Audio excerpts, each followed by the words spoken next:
The air inside the tomb was thick with the scent of natron and decay. In the flickering torchlight, the priests moved with practiced precision, their shaved heads gleaming with sweat despite the underground chill. They were preparing the body of Pharaoh Amenhotep II for eternity, wrapping his limbs in linen strips soaked in resin. But there was something else they were doing, something the hieroglyphs on the walls would never explicitly state, something that would be whispered about only in the darkest corners of temple archives. Between the dead king's legs, they placed an object, not a protective amulet, not a symbol of rebirth, but something far more intimate, far more disturbing. An object that spoke to rituals we can barely comprehend today, practices that merged the sacred with the sexual in ways that would make even the gods themselves uneasy. If you're fascinated by the dark corners of history that textbooks refuse to explore, follow this channel, because what you're about to hear will change everything you thought you knew about ancient Egypt. The Nile Delta, 1450 BCE. The sun hung low over Thebes like a copper disk pressed against parchment, casting long shadows across the sprawling temple complex of Karnak. The heat was oppressive, the kind that made the air shimmer and dance above the limestone pathways. Inside the royal palace, behind walls painted with scenes of conquest and divine favor, a ceremony was taking place that combined the political machinery of empire with sexual practices so transgressive they would be deliberately obscured from history. Pharaoh Thutmose III stood naked in his private chambers, his body anointed with oils infused with myrrh and frankincense.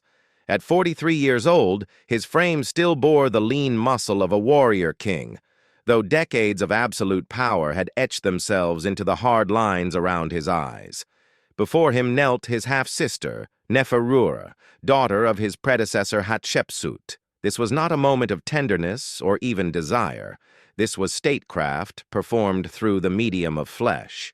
The practice of royal incest in ancient Egypt was not merely accepted, it was theologically mandated. The pharaohs were not simply rulers, they were living gods, divine emanations of Horus walking among mortals. And gods, by their very nature, could not dilute their sacred bloodline with common humanity. To marry outside the royal family was to commit a kind of cosmic treason, to weaken the divine essence that kept Ma'at, the cosmic order, intact.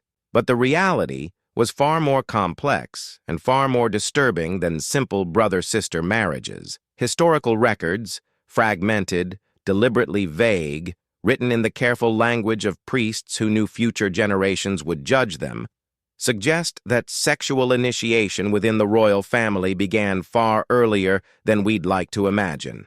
Young princes and princesses, some barely past childhood, were introduced to their future roles through ritual intercourse overseen by temple priests. These were not private moments of familial abuse hidden in shame.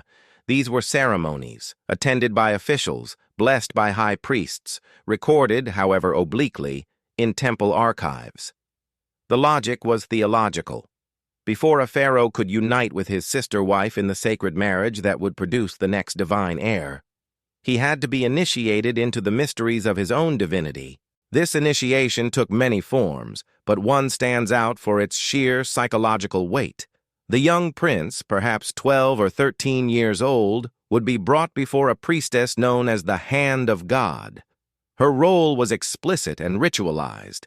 She would masturbate the young prince to ejaculation while priests chanted hymns to Atum, the creator god who had brought the universe into being through an act of divine self-pleasure.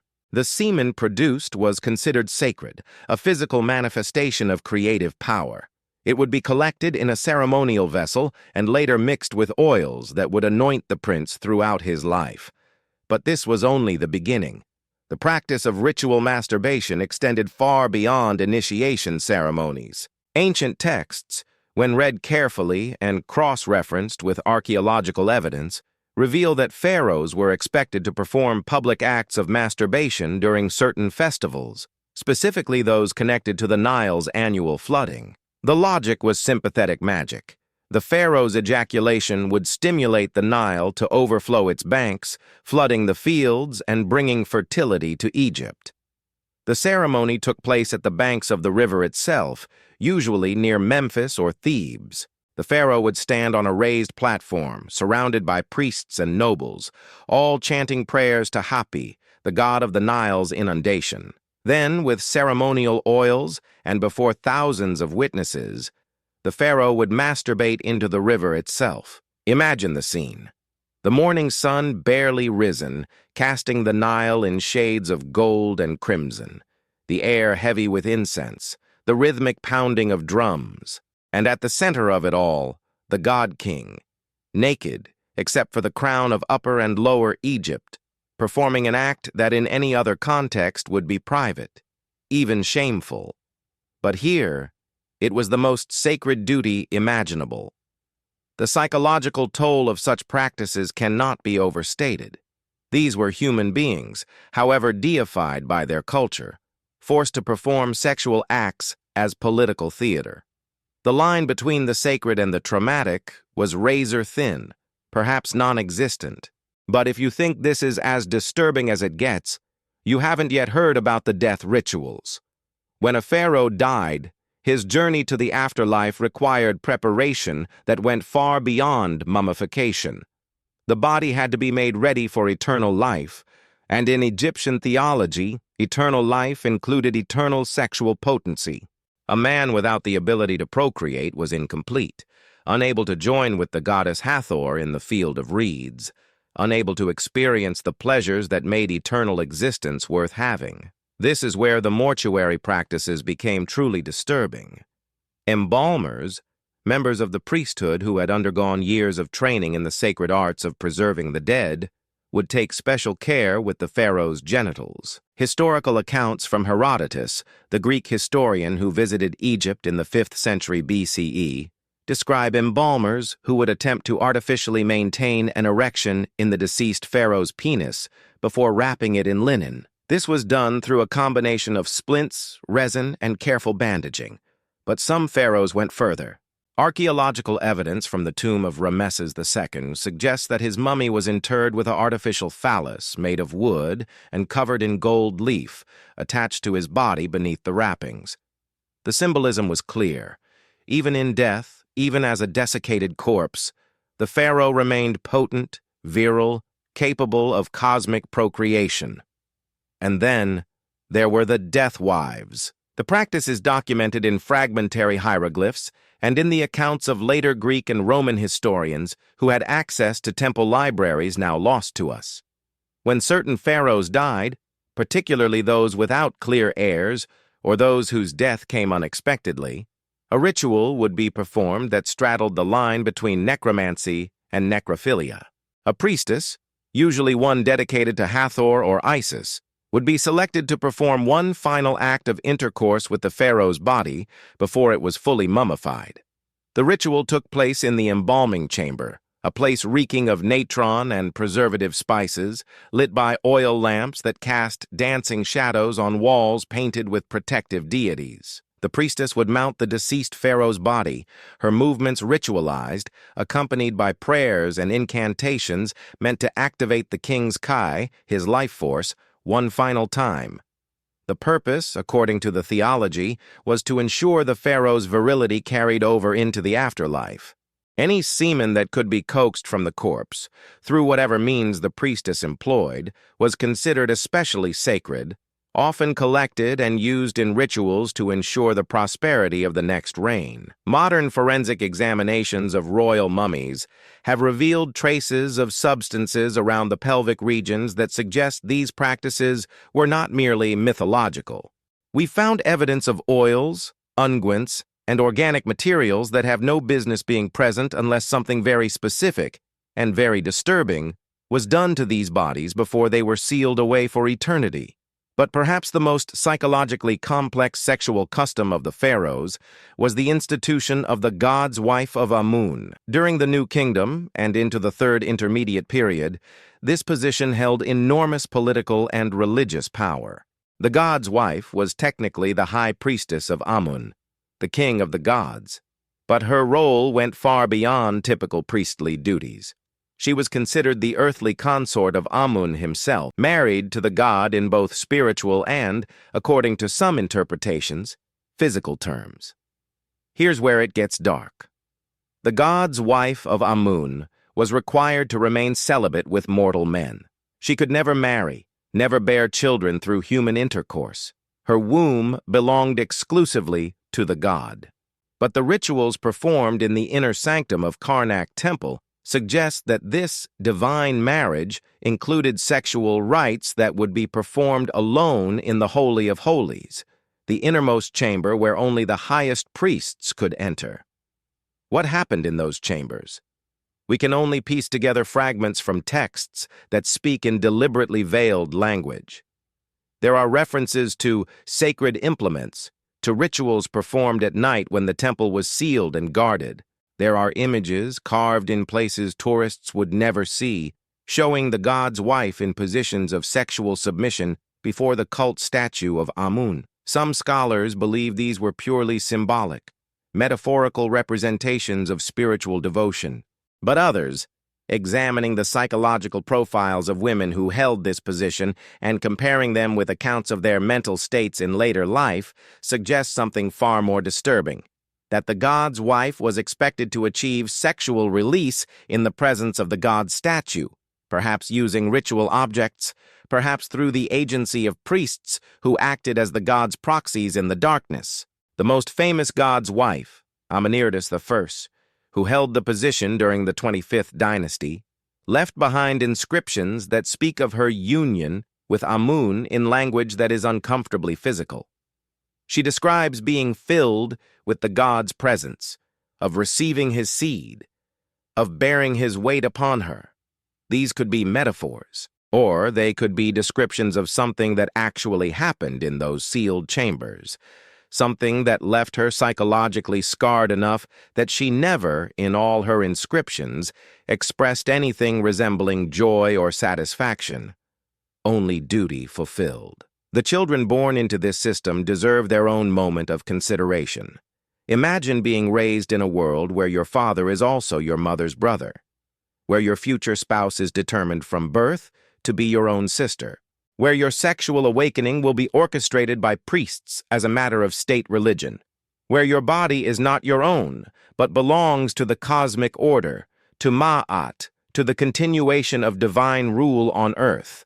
The psychological damage must have been immense, though, of course, no records speak of it.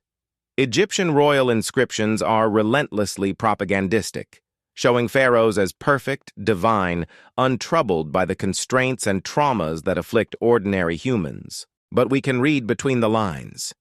Akhenaten, the heretical pharaoh who tried to overthrow the entire Egyptian religious system and establish monotheistic worship of the Aten, the sun disk, is often portrayed as a religious visionary. But examine his personal life, and a different picture emerges. Married to his own sister, Nefertiti, he also took his eldest daughters as wives or concubines. He fathered children with at least 3 of his own daughters, producing offspring who were both his children and his grandchildren. The medical evidence from these incestuous unions is horrific. Tutankhamun, likely the son of Akhenaten and one of his sister daughters, suffered from numerous genetic disorders: a clubfoot, a cleft palate, severe scoliosis, and a compromised immune system that probably contributed to his death in his late teens. His mummy shows the physical price of generations of divine incest. But the psychological price? That's written in Akhenaten's revolutionary religion itself, his desperate attempt to tear down the entire theological system that had sustained Egypt for millennia. Was that religious vision or psychological breakdown? Was he trying to commune with a higher truth? Or was he trying to escape the suffocating sexual and familial prison that divine kingship had constructed around him? We'll never know. But the desperation in his reforms, the violence with which his successors erased his name from history and returned to the old gods, suggests that something had broken in the royal system, that the sexual customs mandated by theology had finally produced a pharaoh too damaged to sustain the lie. As the sun set over the Valley of the Kings in the years following Egypt's eventual decline, as Greeks and then Romans came to rule the land of the Pharaohs, these practices didn't immediately disappear. Cleopatra VII, the last pharaoh, continued the tradition of sibling marriage, at least nominally. But by her time, the old theological justifications had worn thin. She married her brothers because tradition demanded it. But she took Roman lovers because her heart and her political calculations pulled her toward a wider world that didn't trap sex inside cosmic duty. When she died, whether by suicide or assassination, an entire religious and sexual system died with her. The Romans, for all their own sexual peculiarities, found Egyptian mortuary practices grotesque. They forbade the mummification rituals, they desecrated the tombs, they turned temples into barracks and administrative buildings. The god's wife of Amun position was abolished. The festivals where pharaohs masturbated into the Nile ceased. The careful theological architecture that had made incest sacred crumbled into obscure references in texts that scholars would puzzle over millennia later. But the bodies remain, sealed in tombs, wrapped in linen, preserved by the very customs we now find disturbing. These ancient kings and queens wait in the darkness. And if you look closely at their mummies, at the careful positioning, at the objects placed between their legs, at the traces of oils and unguents in places that speak of rituals we can barely comprehend, you realize something unsettling. These weren't primitives acting out of ignorance. These were people with sophisticated theology, advanced medicine, complex psychology. They knew what they were doing. They understood, perhaps better than we do, the ways power and sex intertwine, the ways the body can be weaponized for political and religious purposes, the ways trauma can be encoded into culture and called sacred. The practices of the pharaohs weren't aberrations. They were logical extensions of a worldview that saw divinity in bloodline, that understood sex as cosmic force, that refused to separate the political from the personal, the sacred from the sexual. And perhaps the most disturbing realization of all is this. We like to think we've evolved past such things, that our sexual customs are more enlightened, more consensual, more psychologically healthy. But scratch the surface of any culture, including our own, and you'll find that power still uses sex as its instrument, that families still damage their children in the name of preserving legacies, that the sacred and the sexual still dance together in ways we prefer not to examine too closely. The pharaohs, at least, were honest about it. They carved it into stone, wrapped it in gold, and sealed it in tombs for eternity. We just hide it better. The last hieroglyph was carved sometime in the 4th century CE in a temple on the island of Philae. It describes a ritual, probably one that had been performed for thousands of years. The exact translation is disputed, but it involves a priest, a sacred marriage, and an act that bridges the divine and the flesh. And then, silence. 3,000 years of sexual customs encoded in stone and papyrus and the preserved bodies of god-kings disappeared into the desert sand. The knowledge remained, locked in tombs that would not be opened for another 1,500 years. And when they were finally opened, by archaeologists and grave robbers who couldn't distinguish between them, what they found was so disturbing, so alien to modern sensibilities, that most of it was quickly reburied, hidden in museum archives, or deliberately misinterpreted to avoid uncomfortable truths. But the truth has a way of emerging. DNA evidence doesn't lie. Mummies tell stories their priests tried to obscure. And the more we learn about the sexual customs of the pharaohs, the more we realize that the darkness of the tombs mirrors the darkness of practices that treated human bodies, royal or not, as instruments of cosmic policy. Sleep well with that knowledge. The gods are watching. They always have been.